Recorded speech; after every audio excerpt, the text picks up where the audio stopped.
शुक्रवार दिनांक 10 जून 2024 रोजी अक्षय तृतीया आहे।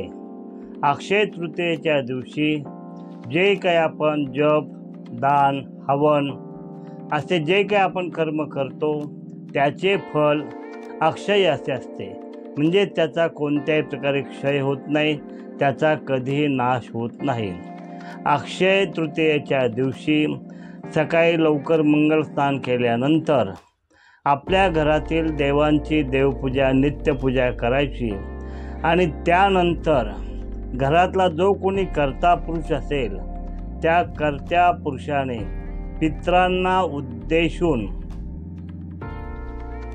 त्या दिवशी निदान श्राद्ध कर्म नाही पण निदान तिल तर्पण, त्या दिवशी घटदान हे तरी करावं, असं करण्याची आपल्याकडे रूढी आहे। आपल्याकडे उदकुंभदान देण्याची त्या दिवशी प्रथा आहे। ज्याचे आई व वडील जिवंत आहेत त्यांनी फक्त एकच कुंभ देवाच्या प्रीत्यर्थ त्याची पूजा करावी आणि ज्याचे आई व वडील दोन्ही किंवा दोनपैकी एक यांचा मृत्यू झालेला असेल तर त्याने 2 घटांची पूजा करावी। देवासाठी एक आणि दुसरा पितरांसाठी अशी त्या घटांची पूजा असते। काही ठिकाणी ज्यांच्या वडिलांच्या अगोदर आई सवाष्ण मृत्यू झालेला असेल असे लोक एक मोठ्या घटाची पूजा करतात, त्याला ते करा म्हणतात। आणि ज्यांच्याकडे वडिलांच्या नंतर आई गेलेली असेल अशा ठिकाणी विधवा स्त्रीचा नाही परंतु वडिलांच्या नावाने एक लहान घट देतात, त्याला केळी म्हणतात, म्हणून याला करा केळीचं पूजन असे काही ठिकाणी म्हटलं जातं। याची पूजा कशी करावी असा अनेक जणांना प्रश्न पडतो। अगदी सोप्या पद्धतीने याची पूजा करायची झाली तर आपल्या घरातली देवपूजा केल्यानंतर साधारणपणे आपण पूर्व दिशेकडे तोंड करूनच घरातल्या कर्त्या पुरुषाने बसायचं आहे। स्वतः त्याने आसनावरती बसायचं, आपल्या समोर जमिनीवरती 2 पत्रावळी आपल्या समोर मांडायच्या, शेजारी शेजारी मांडायच्या। आपल्या उजव्या हाताच्या पत्रावळीवरती गहू ठेवायचे, डाव्या हाताच्या पत्रावरती तांदूळ ठेवायचे। साधारणपणे 1 किलो गहू आणि 1 किलो तांदूळ आपण त्या पत्रावरती पसरायचे आहे। त्याच्यावरती आपण आणलेले मातीचे घट जे आहेत, 2 घट असतील तर दोन्ही घट ठेवायचे आहेत। एकावर गव्हाच्या याच्यावर एक आणि तांदळाच्या याच्यावर एक। ज्यांना एकाच घटाची पूजा करायची आहे त्यांनी फक्त आपल्या समोर पत्रावळीवरती गव्हाचा ढीग करून त्या गव्हाच्या राशीवरती एक घट ठेवायचा आहे। त्या घटामध्ये थोडंसं पाणी, तांदूळ, गंध, अक्षता, पांढरी फुले, तुळस, 1 सुपारी, 1 नाणे हे सर्व टाकावे। 2 घटापैकी आपल्या उजव्या हाताला जो घट आहे त्या घटामध्ये म्हणजे गव्हाच्या ढिगावरचा जो घट आहे त्यामध्ये काळे तीळ, पांढरे गंध, पांढरी फुले, सुपारी, नाणं हे थोडं थोडं टाकायचं आहे। दोन्ही घटांना गंध लावावं। गंध लावताना शक्यतो पांढरं गंध जास्त, गोपीचंदन ते गंध लावावं। ते गंध न मिळाल्यास आपण लाल कुंकवाचं किंवा अष्टगंध जे गंध मिळेल ते लावलं तरीही चालू शकते। त्यानंतर अक्षता आणि फुलं त्या घटाला वाहावीत। घटाच्या समोर आपल्याला ह्या ऋतूत जे उपलब्ध होतात ती फळं, विशेषतः आंबे, खरबूज, टरबूज ही फळं त्या ठिकाणी ठेवावीत। घटाला सुती दोरा गुंडाळावा।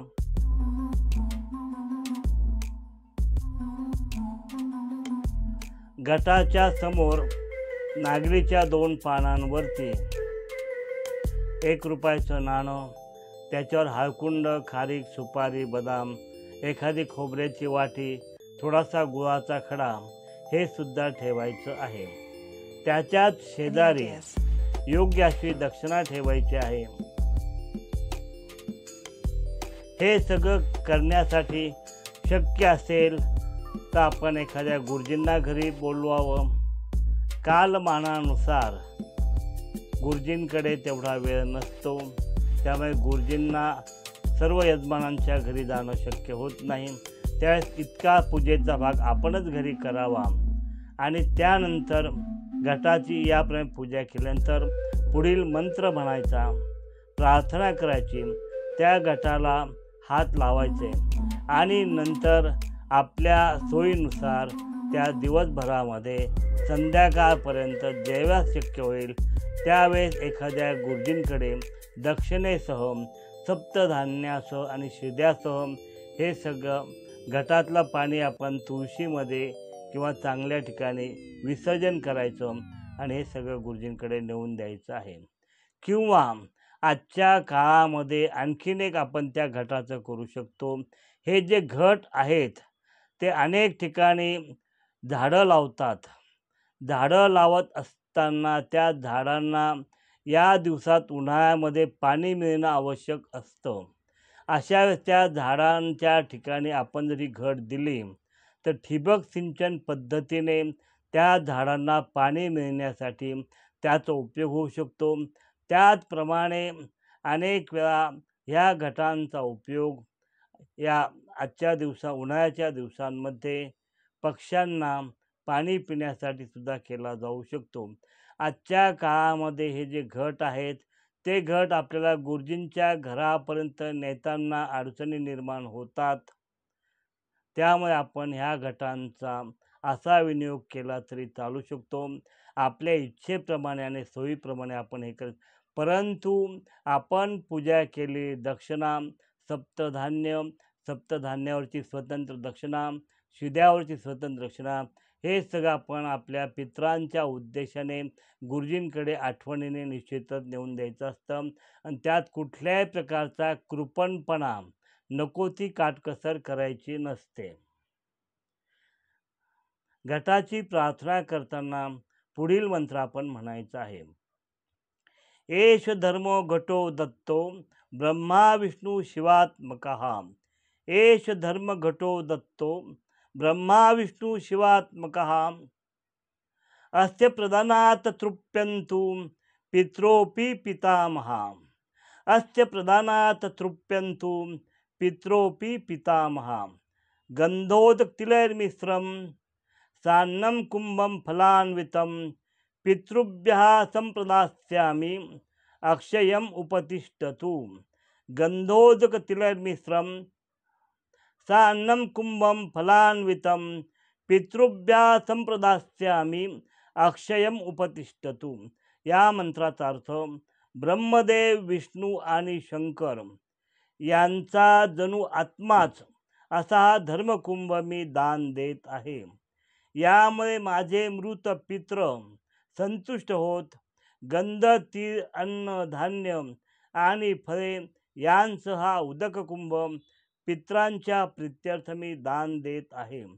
तो अक्षय त्यांच्या उपयोगी पडो. शुभम भवतु.